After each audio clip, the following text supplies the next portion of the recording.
একদম চলে আসলাম নতুন একটি ভিডিও নিয়ে। আজকে আপনাদেরকে করে দেখাবো ঝাল ঝাল হাঁসের মাংস কষা।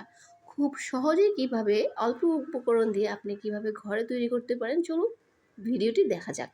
প্রথমে এখানে আমি পরিষ্কার করে হাঁসের মাংস নিয়ে নিয়েছি একটি পাত্রে। দিয়ে দিচ্ছি পরিমাণ মতো পেঁয়াজ কুচি, নিয়ে নিচ্ছি পরিমাণ মতো আদা রসুন জিরা বাটা, এবং এখানে দিয়ে দিচ্ছি একটি টমেটো এবং ৫-৬ পিস কাঁচামরিচ পেস্ট করে নিয়েছি।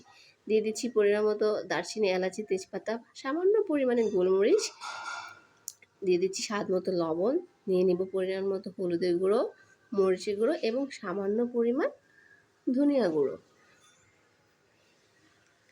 এরপর এখানে আমি দিয়ে দিচ্ছি পরিমাণ মতো তেল। সমস্ত উপকরণ একসাথে দিয়ে এখন আমি এগুলোকে খুব ভালোভাবে পরিষ্কার হাতে মাখিয়ে নিব।